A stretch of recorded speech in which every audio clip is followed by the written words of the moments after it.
Hello student, welcome back to my channel. আজকে আমি তোমাদের নতুন একটা ভিডিও নিয়ে এসেছি। আজকে আমি তোমাদের এই ভিডিওতে মাধ্যমিক বা দশম শ্রেণীর ভূগোল যে দ্বিতীয় অধ্যায় আছে, সেই দ্বিতীয় অধ্যায় থেকে কিন্তু আমি তোমাদের যে গুরুত্বপূর্ণ প্রশ্নগুলি আমি তোমাদের দিয়ে দেবো। এবং এই প্রশ্নগুলি কিন্তু খুবই গুরুত্বপূর্ণ।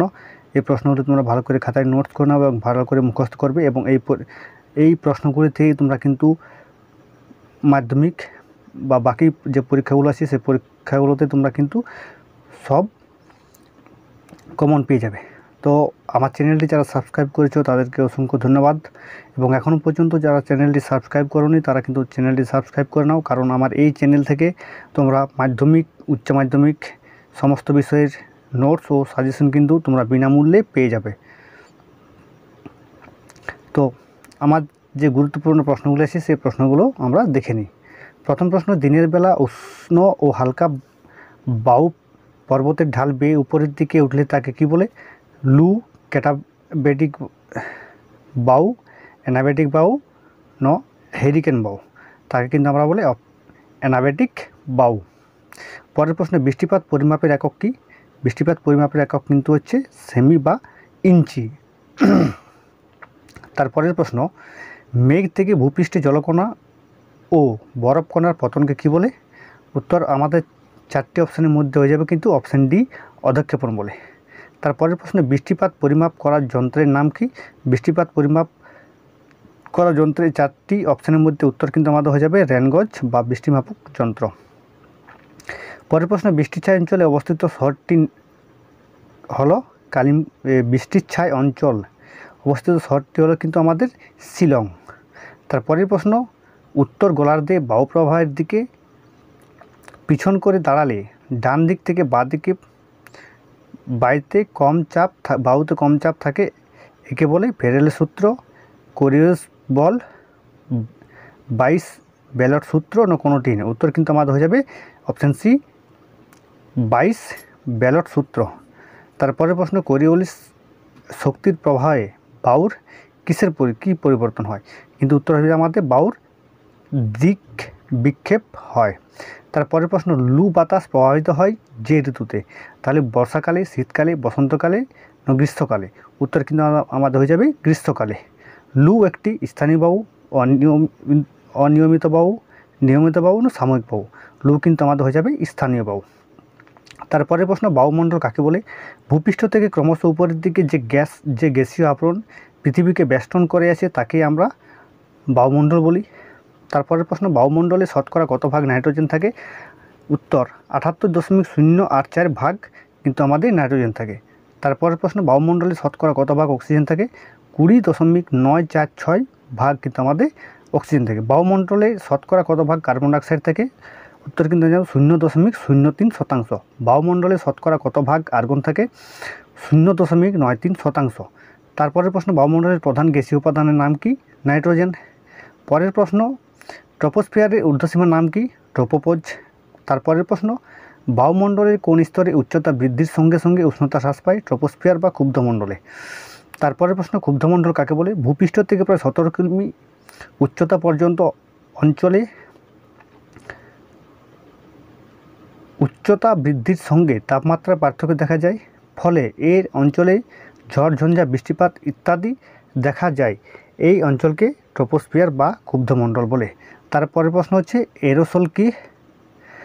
এরোসোল হলো ক্ষুদ্রাকৃতি কঠিন কণা যাকে কেন্দ্র করে জলবিন্দুর সৃষ্টি হয়।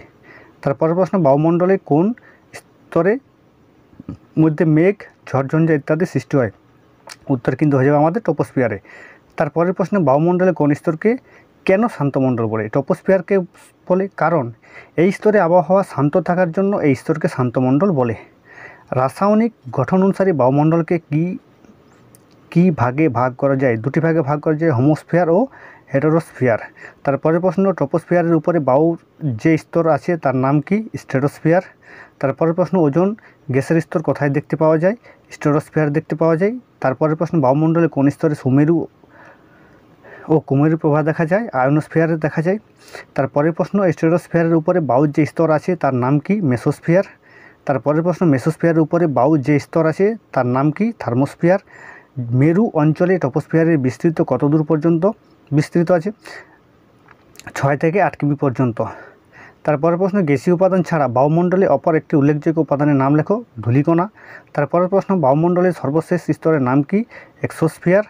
বায়ুমণ্ডল ভূপৃষ্ঠ থেকে উপরের দিকে কত দূর পর্যন্ত বিস্তৃত? উপরের দিকে প্রায় 10,000 কিমি পর্যন্ত বিস্তৃত। কে কবে প্রথম কথায় ওজন ছিদ্র আবিষ্কার করেন? 1950 সালে জেসি ফারম্যান ও তার সহকর্মীরা আন্টার্কটিকায় আবিষ্কার করেন। ইনসোলেশন বা সূর্যরশ্মির তাপীয় ফল কাকে বলে? পৃথিবীতে সকল শক্তির মূল উৎস সূর্য। সূর্য থেকে যে আলোক রশ্মি ক্ষুদ্র তরঙ্গরূপে পৃথিবীতে পৌঁছায় তাকে ইনসোলেশন বা সূর্যরশ্মির তাপীয় ফল বলে। অ্যালবেডো কি? পৃথিবীতে আগত সূর্যরশ্মির পরিমাণকে 100% ধরা হয়। এর মধ্যে 34% রশ্মি ঊর্ধ্ব বায়ুমণ্ডল থেকে বিচ্ছুরণ হয়ে মহাশূন্যে ফিরে যায়। এই 34% রশ্মিকে অ্যালবেডো বলে। পরিবহন কাকে বলে? কোনো অণুগুলির মধ্য দিয়ে খুব ধীর গতিতে তাপের যে সঞ্চালন ঘটে তাকে পরিবহন বলে। পরিচলন কাকে বলে? ভূপৃষ্ঠের নিকটবর্তী স্তরে বায়ু বেশি উষ্ণ হয়, ফলে প্রসারিত হয় এবং ঘনত্ব কমে যায়, যার দরুন ঊর্ধ্বমুখে গমন করে, ফলে পার্শ্ববর্তী অঞ্চলে শীতল বায়ু ওই স্থান দখল করে এবং পুনরায় উত্তপ্ত হয়ে উপরে উঠে যায়। বায়ুর এই উলম্ব প্রবাহকে পরিচলন বলে। গ্রিন হাউস কি? শীত প্রধান দেশে যেখানে তাপমাত্রা হিমাঙ্কের নিচে থাকে সেখানে এক প্রকারের কাচের ঘর নির্মাণ করে চারাগাছ রাখা হয়। এই ঘরকে গ্রিন হাউস বলা হয়। অ্যাডভেকশন কি? উষ্ণ বায়ুর অনুভূমিক প্রবাহকে অ্যাডভেকশন বলে। কাকে কেন রেডিয়েশন উইন্ডো বলে? বায়ুমণ্ডলের নিম্ন অংশে সমুদ্রপৃষ্ঠ থেকে প্রায় 5 কিমি উচ্চতা পর্যন্ত জলীয় বাষ্প কার্বন ডাইঅক্সাইডের আধিক্য থাকে, ফলে এই অংশে বিকিরণ কম হয়। তার চেয়ে অধিক উচ্চতায় সৌর বিকিরণ বৃদ্ধি পায়। এই কারণে পর্বতগুলিকে রেডিয়েশন উইন্ডো বলে। রুদ্ধতাপ উত্তাপন প্রক্রিয়া কাকে বলে? ভূপৃষ্ঠে বায়ুর চাপ সর্বোচ্চ। যতই উচ্চে ওঠা যায় বায়ুর চাপ ততই হ্রাস পেতে থাকে, ফলে বায়ুর আয়তন বৃদ্ধি পায় এবং বায়ুর অণুগুলির মধ্যে দূরত্ব বৃদ্ধি পায়। একে রুদ্ধতাপ শীতলীকরণ প্রক্রিয়া বলে। অপরপক্ষে বায়ু যখন নিচে নেমে আসে তখন তাপমাত্রা ওই একই কারণে বৃদ্ধি পায়, যাকে রুদ্ধতাপ উত্তাপন প্রক্রিয়া বলে। তাপ পরিমাপ করার যন্ত্রের নাম কি? ক্যালোরিমিটার। তাপমাত্রা পরিমাপ করার যন্ত্রের নাম কি? থার্মোমিটার। স্বাভাবিক উষ্ণতা হ্রাসের হার কাকে বলে? বায়ুমণ্ডলের ট্রপোস্ফিয়ার অঞ্চলের প্রতি 1 কিমি উচ্চতা বৃদ্ধিতে উষ্ণতা 6.40 ডিগ্রি সেন্টিগ্রেড হারে হ্রাস পায়। একে স্বাভাবিক উষ্ণতা হ্রাসের হার বলে। বৈপরীত্য তাপমাত্রা বলতে কী বোঝো? সাধারণভাবে উচ্চতা বৃদ্ধির সঙ্গে তাপমাত্রা হ্রাস পায়, তবে এখানে কখনো উচ্চতা বৃদ্ধিতে তাপমাত্রা হ্রাস না পেয়ে বৃদ্ধিও পেতে দেখা যায়। একে ঋণাত্মক উষ্ণতা হ্রাসের হার বা বৈপরীত্য উষ্ণতা বলে। তাপীয় নিয়ন্ত্রক কাকে বলে? সমুদ্র স্রোত উষ্ণতা নিয়ন্ত্রণের ক্ষেত্রে গুরুত্বপূর্ণ ভূমিকা পালন করে, তাই একে উষ্ণতা নিয়ন্ত্রক বলা হয়। স্বাভাবিক উদ্ভিদ কাকে বলে? প্রকৃতিতে স্বাভাবিকভাবে যে উদ্ভিদ বেড়ে ওঠে তাকে স্বাভাবিক উদ্ভিদ বলে। সমউষ্ণরেখা কাকে বলে? ভূপৃষ্ঠের সমউষ্ণতাযুক্ত স্থানগুলিকে একটি কাল্পনিক রেখা দ্বারা যুক্ত করলে তাকে সমউষ্ণরেখা বলে। গ্রিন হাউস ইফেক্ট কাকে বলে? শীত প্রধান দেশে যেখানে তাপমাত্রা হিমাঙ্কের নিচে থাকে সেখানে এক প্রকারের কাচের ঘর নির্মাণ করে চারা গাছ রাখা হয়। এই ঘরকে গ্রিন হাউস বলা হয়। এই ঘরের বিশেষত্ব এই যে সূর্যরশ্মি ক্ষুদ্র তরঙ্গ রূপে কাচের ঘরে প্রবেশ করে ওই ঘরকে উত্তপ্ত করে, কিন্তু প্রতিফলিত রশ্মি দীর্ঘ তরঙ্গ বিশিষ্ট রশ্মিতে পরিণত হয়ে কাচের আবরণ ভেদ করে ওই ঘরের বাইরে যেতে পারে না, ফলে পুনঃপ্রতিফলনের দরুন এই ঘরটি উত্তপ্ত হওয়ায় ঘরের ভিতর উদ্ভিদ সবুজ থাকে। এই ঘটনাকে গ্রিন হাউস ইফেক্ট বলা হয়। গ্রিন হাউস গ্যাস কোনগুলি? পৃথিবীতে প্রধান গ্রিন হাউস গ্যাস হলো কার্বন ডাইঅক্সাইড। এছাড়াও carbon monoxide, methane, sulphur dioxide, chlorofluorocarbon প্রভৃতি গ্রিন হাউস গ্যাসের উদাহরণ। এল নিনো কাকে বলে? ডিসেম্বর জানুয়ারি মাসে পেরুর পশ্চিম উপকূল দিয়ে কয়েক বছর ছাড়া যে উষ্ণস্রোত প্রবাহিত হয় তাকে এল নিনো বলে। বায়ুচাপ কাকে বলে? পৃথিবীর মাধ্যাকর্ষণের প্রভাবে ভূপৃষ্ঠে প্রতি বর্গমিটার স্থানের উপর বায়ু তার নিজের ওজনজনিত যে চাপ প্রয়োগ করে তাকে বায়ুচাপ বলে। প্রমাণ চাপ কাকে বলে? সমুদ্রপৃষ্ঠে 45 ডিগ্রি অক্ষাংশে 0 ডিগ্রি সেলসিয়াস উষ্ণতায় বায়ু যে চাপ দেয় তাকে প্রমাণ চাপ বলে। বায়ুচাপের পরিমাপের যন্ত্র কি? ব্যারোমিটার। কে কবে টরিসেলি ব্যারোমিটার আবিষ্কার করেন? 1934 খ্রিস্টাব্দে বিজ্ঞানী টরিসেলি। কে কবে ফর্টিস ব্যারোমিটার আবিষ্কার করেন? 1800 খ্রিস্টাব্দে নিকোলাস ফর্টিন, ওইটা হচ্ছে 14 ব্যারোমিটার আবিষ্কার করেন। ভার্নিয়ার স্কেল কি? সূক্ষ্মতম দৈর্ঘ্য মাপার জন্য 1631 খ্রিস্টাব্দে ফরাসি গণিতবিদ পি ভার্নিয়ার যে স্কেল আবিষ্কার করেন তার নাম ভার্নিয়ার স্কেল। কোন ব্যারোমিটারে পারদ ব্যবহার করা হয় না? এনিরেড ব্যারোমিটারে। সমপ্রেস বা সমচাপ রেখা কাকে বলে? ভূপৃষ্ঠের উপর সমান বায়ুচাপ বিশিষ্ট স্থানগুলিকে কাল্পনিক রেখা দ্বারা যুক্ত করে মানচিত্রে উপস্থাপনা করলে তাকে সমপ্রেস বা সমচাপ রেখা বলে। বায়ুচাপের ঢাল কাকে বলে? দুটি সমচাপ রেখার মধ্যে সমকোণে উচ্চচাপ থেকে নিম্নচাপের দিকে প্রতি এককের দূরত্বে বায়ুচাপে যে পার্থক্য ঘটে তাকে বায়ুচাপের ঢাল বলে।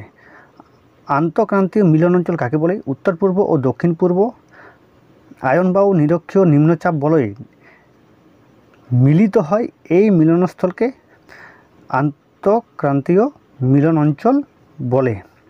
অশ্ব অক্ষাংশ কাকে বলে? আটলান্টিক মহাসাগরের উপরে অবস্থিত কর্কটীয় উচ্চচাপ বলয়ে অনুভূমিক বায়ু প্রবাহ প্রায় হয় না বললেই চলে। প্রাচীনকালে বণিকেরা পালতোলা জাহাজ করে এই অঞ্চলে এসে উপস্থিত হলে অনুভূমিক বায়ু প্রবাহের অভাবে জাহাজ থেমে যেত, তাই তারা জাহাজ হালকা করার জন্য সমুদ্রে কিছু ঘোড়া নিক্ষেপ করত। এই কারণে এই অক্ষাংশকে অক্ষ অক্ষাংশ বলে। সুমেরু বৃত্ত প্রদেশীয় ও কুমেরু বৃত্ত প্রদেশীয় নিম্নচাপ বলয় কাকে বলে? উত্তর গোলার্ধে 60 ডিগ্রি উত্তর অক্ষাংশ থেকে 65 ডিগ্রি উত্তর অক্ষাংশের মধ্যে অবস্থিত নিম্নচাপ বলয়কে সুমেরু বৃত্ত বা প্রদেশীয় নিম্নচাপ বলা হয়। অন্যদিকে দক্ষিণ গোলার্ধে 60 ডিগ্রি দক্ষিণ অক্ষাংশ থেকে 65 ডিগ্রি দক্ষিণ অক্ষাংশের মধ্যে অবস্থিত নিম্নচাপ বলয়কে কুমেরু বৃত্ত প্রদেশীয় নিম্নচাপ বলয় বলে। বায়ু প্রবাহ কাকে বলে? ভূপৃষ্ঠের উপর বায়ু যখন অনুভূমিকভাবে চলাচল করে তখন থেকে বায়ু প্রবাহ বলে। নিয়ত বায়ু কাকে বলে? কয় প্রকার ও কী কী? যে বায়ু সারা বছর নিয়মিতভাবে নির্দিষ্ট পথে প্রবাহিত হয় তাকে নিয়ত বায়ু প্রবাহ বলে। নিয়ত বায়ু প্রবাহ 3 প্রকার, যথা আয়ন বায়ু, পশ্চিম বায়ু ও মেরু বায়ু। আয়ন বায়ুকে বাণিজ্যিক বায়ু বলা হয় কেন? উত্তর গোলার্ধে উত্তর পূর্ব আয়ন বায়ু ও দক্ষিণ গোলার্ধে দক্ষিণ পূর্ব আয়ন বায়ুর অনুভূমিক প্রবাহের দরুন আগেকার দিনের বণিকরা খুব উপকৃত হতো, কারণ বায়ুর অনুভূমিক প্রবাহ পালতোলা জাহাজের যাতায়াতের সহায়তা করত, তাই আয়ন বায়ুকে বাণিজ্য বায়ু বলা হয়। গর্জনশীল চল্লিশা কি? দক্ষিণ গোলার্ধের অধিক জলভাগের অবস্থান থাকায় বায়ু বিনা বাধায় ভীষণ শব্দ করে তীব্র গতিবেগে প্রবাহিত হয়, তাই 40 ডিগ্রি দক্ষিণ অক্ষাংশে ইহা গর্জনশীল চল্লিশা, 50 ডিগ্রি দক্ষিণ অক্ষাংশে এটি ভয়ঙ্কর পঞ্চাশিয়া এবং 60 ডিগ্রি অক্ষাংশে ইহা চিৎকারী 60 নামে পরিচিত। মেরু বায়ু কাকে বলে? মেরু দেশীয় উচ্চচাপ বলয় হতে যে বায়ু মেরু বৃত্ত প্রদেশীয় নিম্নচাপের দিকে প্রবাহিত হয় তাকে মেরু বায়ু বলে। সাময়িক বায়ু কাকে বলে? দিনের বিভিন্ন সময়ে বা বৎসরের বিভিন্ন ঋতুতে সাময়িকভাবে যে বায়ু প্রবাহিত হয় তাকে সাময়িক বায়ু বলে, যেমন স্থলবায়ু, সমুদ্র বায়ু, মৌসুমী বায়ু ইত্যাদি। স্থলবায়ু কাকে বলে? এই বায়ু কখন প্রবাহিত হয়? স্থলভাগ থেকে সমুদ্রের দিকে যে বায়ু প্রবাহিত হয় তাকে স্থলবায়ু বলে। মধ্যরাত ও ভোরবেলায় এই বায়ু প্রবাহিত হয়। সমুদ্র বায়ু কাকে বলে? সমুদ্র থেকে স্থলভাগের দিকে সাময়িকভাবে এই বায়ু প্রবাহিত হয় তাকে সমুদ্র বায়ু বলে। অ্যানাবেটিক বায়ু কাকে বলে? দিনের বেলায় অতিরিক্ত উত্তাপ পর্বতের উপরিভাগের নিম্নচাপের সৃষ্টি করে, এর ফলে উপত্যকা অঞ্চলে শীতল বায়ু নিম্নচাপের আকর্ষণে ধীরে ধীরে উপরে উঠে যায়, একে অ্যানাবেটিক বায়ু বলে। ক্যাটাবেটিক বায়ু কাকে বলে? পার্বত্য অঞ্চলে শীতল ভারী বায়ু অনেক সময় পর্বতের ঢাল বেয়ে উপত্যকায় নেমে আসে, এই প্রকার বায়ুকে ক্যাটাবেটিক বায়ু বলে। স্থানীয় বায়ু কাকে বলে? কয় প্রকার ও কী কী? স্থানভেদে প্রবাহিত বায়ুকে স্থানীয় বায়ু বলে। এই বায়ু 2 প্রকার, উষ্ণ বায়ু ও শীতল বায়ু। কোন বায়ুকে কেন তুষার ভক্ষক বায়ু বলে? চিনুক এক প্রকারের উষ্ণ ও শুষ্ক প্রকৃতির বায়ু। উত্তর আমেরিকার রোগী পার্বত্য অঞ্চলে পশ্চিম ঢালে দেখা যায়। এই বায়ু বরফকে গলিয়ে দেয় বলে একে তুষারবক্ষক বলে। বোরা কি? এডিয়াট্রিক সমুদ্র উপকূল অঞ্চলে প্রবাহিত শীতল ও শুষ্ক বায়ুকে বোরো বলে। ব্লিজার্ড কি? রকি পর্বতের পূর্ব দিকে বৃহৎ সমভূমিতে মাঝে মাঝে অতি শীতল ও তীব্র তুষার ঝড় হয়, একে ব্লিজার্ড বলে। আকস্মিক বায়ু কাকে বলে? আকস্মিকভাবে খুব জোরে ভূপৃষ্ঠে কোনো স্থানে যে বায়ু প্রবাহিত হয় তাকে আকস্মিক বায়ু বলে। ঘূর্ণপাত কাকে বলে? কয় প্রকার ও কী কী? ভূপৃষ্ঠে কোনো স্বল্প পরিসর যুক্ত স্থানে হঠাৎ করে যদি উষ্ণতা বৃদ্ধি পায় তবে বায়ুর চাপ আকস্মিকভাবে খুব কমে যায়। এর ফলে পার্শ্ববর্তী উচ্চচাপ অঞ্চল থেকে অপেক্ষাকৃত শীতল বাতাস ও শক্তিশালী নিম্নচাপ কেন্দ্রের দিকে ঘূর্ণির আকারে ছুটে আসে। এটা উত্তপ্ত হয়ে উপরের ঘূর্ণির আকার ধারণ করে। এরূপ কেন্দ্রগামী ঊর্ধ্বগামী বায়ুকে ঘূর্ণপাত বলে। কোন মেঘে মুষলধারে বৃষ্টিপাত হয়? নিম্বাস মেঘে। ঘূর্ণপাতের চক্ষু ও চক্ষুর দেওয়াল কাকে বলে? ঘূর্ণপাতের কেন্দ্র থেকে 20 কিমি ব্যাস পর্যন্ত অংশকে ঘূর্ণপাতের চক্ষু বলে এবং চক্ষুর বাইরের অংশে 10 কিমি থেকে 15 কিমি পর্যন্ত অংশকে চক্ষুর দেওয়াল বলে। জেট বায়ু কি? ভূপৃষ্ঠে 9 থেকে 12 কিমি পর্যন্ত উচ্চতায় যে শক্তিশালী বায়ু প্রবাহিত হয় তার নাম জেট বায়ু। জলচক্র কাকে বলে? জলচক্রের উপাদান কী কী? বায়ুমণ্ডল, বায়ুমণ্ডল এবং শিলামণ্ডলের মধ্যে জলের কঠিন, তরল, গ্যাসীয় ও বায়বীয় অবস্থায় সমন্বয়ে যাবর্তন তাকে জলচক্র বলে। জলচক্রের 3টি উপাদান, এগুলি হলো বাষ্পীভবন, ঘনীভবন ও অধঃক্ষেপণ। বাষ্পীভবন কাকে বলে? সৌররশ্মির তাপীয় ফলে প্রভাবে সাগর, মহাসাগর, নদী, খাল, বিল, জলাশয়ের জল বাষ্পীভূত হয়ে বায়ুমণ্ডলে মিশ্রিত হয়ে যে প্রক্রিয়ায় জল বাষ্পে পরিণত হয় তাকে বাষ্পীভবন বলে। আর্দ্র বায়ু, বায়ুর আর্দ্রতা কাকে বলে? বায়ুতে অন্যান্য গ্যাসের তুলনায় কিছু পরিমাণ জলীয় বাষ্প আছে। বায়ুর এই প্রকার জলীয় বাষ্পের ধারণ ক্ষমতা বায়ুর আর্দ্রতা বলে। আর্দ্র বায়ু কাকে বলে? বায়ুতে যদি জলীয় বাষ্পের পরিমাণ বেশি থাকে তখন তাকে আর্দ্র বায়ু বলে। শুষ্ক বায়ু কাকে বলে? বায়ুতে যদি জলীয় বাষ্পের পরিমাণ কম থাকে তখন তাকে শুষ্ক বায়ু বলে। আপেক্ষিক আর্দ্রতা কাকে বলে? কোনো নির্দিষ্ট উষ্ণতায় একটি নির্দিষ্ট আয়তনের বায়ুতে প্রকৃত জলীয় বাষ্পের পরিমাণ এবং ওই বায়ুকে ওই একই উষ্ণতা সম্পৃক্ত করতে যে পরিমাণ জলীয় বাষ্পের প্রয়োজন সেই দুইয়ের অনুপাতকে বায়ুর আপেক্ষিক আর্দ্রতা বলে। নিরপেক্ষ বা চরম আর্দ্রতা কাকে বলে? একটি নির্দিষ্ট আয়তনের বায়ুতে জলীয় বাষ্পের প্রকৃত পরিমাণকে নিরক্ষীয় বা চরম আর্দ্রতা বলে। নির্দিষ্ট বা বিশেষ আর্দ্রতা কাকে বলে? নির্দিষ্ট ওজনের বায়ুতে উপস্থিত জলীয় বাষ্পের মোট ওজনকে নির্দিষ্ট বা বিশেষ আর্দ্রতা বলে। সম্পৃক্ত বা অসম্পৃক্ত বায়ু কাকে বলে? কোনো নির্দিষ্ট উষ্ণতায় নির্দিষ্ট পরিমাণ বায়ুর সর্বোচ্চ যে পরিমাণ জলীয় বাষ্প ধারণ ক্ষমতা আছে যদি ওই বায়ুতে সেই পরিমাণ জলীয় বাষ্প থাকে তাহলে তাকে সম্পৃক্ত বায়ু বলে। যদি কোনো বায়ুতে তার সর্বোচ্চ জলীয় বাষ্প ধারণ ক্ষমতা অপেক্ষা কম জলীয় বাষ্প থাকে তাহলে তাকে সম্পৃক্ত বায়ু বলে। শিশিরাঙ্ক কাকে বলে? যে বিশেষ তাপমাত্রায় বায়ু সম্পৃক্ত অবস্থায় পৌঁছায় সেই তাপমাত্রাকে শিশিরাঙ্ক বলে। বায়ুর আর্দ্রতা পরিমাপ করার যন্ত্রের নাম কি? হাইগ্রোমিটার। বায়ুর আপেক্ষিক আর্দ্রতা পরিমাপ করার যন্ত্রের নাম হচ্ছে সাইক্লোমিটার। ঘনীভবন কাকে বলে? বায়ুর উষ্ণতা শিশিরাঙ্ক উষ্ণতার নিচে নেমে গেলে ওই বায়ুর জলীয় বাষ্প ধারণ ক্ষমতা হ্রাস পায়, তখন ওই বায়ুর অতিরিক্ত জলীয় বাষ্প জলকণা অথবা বরফকণায় রূপান্তরিত হয়। এভাবে জলীয় বাষ্প থেকে জলকণায় এবং বরফ কণায় রূপান্তরিত প্রক্রিয়াকে ঘনীভবন বলে। শিশির কাকে বলে? যখন ভূপৃষ্ঠের উপরিস্থলে কোনো শীতল বস্তু যথা ঘাস, পাতা ইত্যাদির উপর জলীয় বাষ্প ঘনীভূত হয় তখন তাকে শিশির বলে। কুয়াশা কাকে বলে? শীতকালে সাধারণত দীর্ঘরাত্রিতে ভূপৃষ্ঠের তাপ বিকিরণ করে ভোররাত্রে অধিক শীতল হয়ে ভূপৃষ্ঠের সংলগ্ন বায়ু শীতল হয়ে শিশিরাঙ্কে পৌঁছলে বায়ুর জলীয় বাষ্প বায়ুতে ভাসমান ধূলিকণা প্রভৃতির আশ্রয় করে ঘনীভূত হয়ে ভূমি সংলগ্ন নিম্ন বায়ু স্তরে ভাসতে থাকে, একে কুয়াশা বলে। ধোঁয়াশা কাকে বলে? সাধারণত শহরাঞ্চলে ধূলিকণা ও কলকারখানা থেকে নির্গত প্রচুর ধোঁয়া ঘন কুয়াশার সঙ্গে মিশ্রিত হয়ে ধূসর বর্ণের এক বিশেষ কুয়াশা সৃষ্টি করে, একে ধোঁয়াশা বলে। মেঘ কাকে বলে? জলকণা ও বরফকণার সমষ্টিকে মেঘ বলে। অধঃক্ষেপণ কাকে বলে? কয় প্রকার ও কী কী? বায়ুমণ্ডলের জলীয় বাষ্প ঘনীভবন প্রক্রিয়া কঠিন বা তরল অবস্থা প্রাপ্ত হয় মাধ্যাকর্ষণ শক্তির প্রভাবে ওই কঠিন বা তরল পদার্থ ভূপৃষ্ঠে পতিত হলে তাকে অধঃক্ষেপণ বলে। পরিচলন বৃষ্টিপাত কাকে বলে?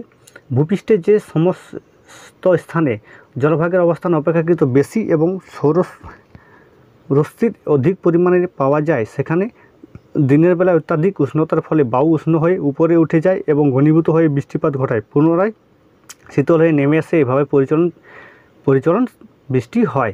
শৈলক্ষেপ বৃষ্টিপাত কাকে বলে? শৈল কথার অর্থ হচ্ছে পর্বত, অর্থাৎ জলীয় বাষ্পপূর্ণ বাতাস পর্বতে বাধাপ্রাপ্ত হয়ে যে বৃষ্টিপাত ঘটায় তাকে শৈলক্ষেপ বৃষ্টিপাত বলে। বৃষ্টির ছায়াঞ্চল কাকে বলে? জলীয় বাষ্পপূর্ণ বাতাস পর্বত অনুবাদ ঢালে শৈলক্ষেপ বৃষ্টিপাত ঘটানোর পর যখন অনুবাদ ঢালে পৌঁছায় তখন তাতে জলীয় বাষ্প প্রায় থাকে না, তাই বৃষ্টিপাত হয় না। এই কারণে অনুপাত ঢালকে বৃষ্টির ছায়াঞ্চল বলে। কোথায় পৃথিবীর সর্বোচ্চ বৃষ্টিপাত হয়? মেঘালয়ে মৌসিনরামে। ঘূর্ণিপাত বৃষ্টিপাত কাকে বলে? পৃথিবীর মধ্য অক্ষাংশে অঞ্চলে অথবা অন্য কোনো স্থানে যখন নিম্নচাপের সৃষ্টি হয় তখন চারিদিক থেকে উচ্চচাপ অঞ্চলের ভিন্ন তাপমাত্রা ও আর্দ্রতাযুক্ত বায়ু নিম্নচাপ কেন্দ্রের দিকে প্রবাহিত হয়, ফলে উষ্ণ বায়ু হালকা হওয়ার শীতল বায়ু উপর দিয়ে উঠে যায় এবং ঘনীভূত হয়ে বৃষ্টিপাত সৃষ্টি হয়, একে ঘূর্ণিপাত বৃষ্টিপাত বলে। তুষারপাত কাকে বলে? অধঃক্ষেপণের দরুন বরফকণা যখন নিচে নামতে থাকে তখন বায়ুমণ্ডলের তাপমাত্রা যদি ঋণাত্মক হয় তখন বরফ তাপে পরিণত হতে পারে না, ফলে কঠিন রূপে পতিত হয়, একে তুষারপাত বলে। শিলাবৃষ্টি কাকে বলে? অনেক সময় ঊর্ধ্বকাশে জলীয় বাষ্প ঘনীভূত হয়ে জলকণা বা তুষারকণায় পরিণত হয়, সেগুলি পরস্পর মিলিত হয়ে বৃহৎ তুষারপাত কণায় পরিণত হয়, তা মধ্যাকর্ষণ শক্তির প্রভাবে নিচে পতিত হলে তাকে শিলাবৃষ্টি বলে। স্লিট কি? বৃষ্টির ফোঁটার নিচে পতিত হওয়ার সময় কখনো কখনো অতি শীতল বায়ু স্তর ভেদ করে, তখন অধিক শীতলতার প্রভাবে বৃষ্টির ফোঁটা বরফকণায় পরিণত হয়ে নিচে পতিত হয়ে একে স্লিট বলে। তো আজকে আমি তোমাদের মাধ্যমিক বা দশম শ্রেণীর ভূগোল যে দ্বিতীয় অধ্যায় আছে সেই দ্বিতীয় অধ্যায় থেকে কিন্তু তোমাদের গুরুত্বপূর্ণ প্রশ্নগুলি দিতাম। এই প্রশ্নগুলি থেকে তোমাদের কিন্তু তোমরা কমন পেয়ে যাবে, আর কিন্তু অন্য কোনো প্রশ্ন পড়ার দরকার নেই। এই প্রশ্নগুলি আমি তোমাদের টেক্সট বুক থেকে কিন্তু প্রতিটা লাইন ধরে আমি যে প্রশ্নগুলি হয় বা যে প্রশ্নগুলি আসে সেই প্রশ্নগুলি আমি তোমাদের টেক্সট বুক থেকে দিয়ে দিয়েছি। তো এখন পর্যন্ত আমার চ্যানেলটি যারা সাবস্ক্রাইব করেনি তারা চ্যানেলটি সাবস্ক্রাইব করে নাও, তাতে তোমরা আমার মাধ্যমিক ও উচ্চ মাধ্যমিক সমস্ত বিষয়ের নোটস ও সাজেশন কিন্তু তোমরা বিনামূল্যে পেয়ে যাবে।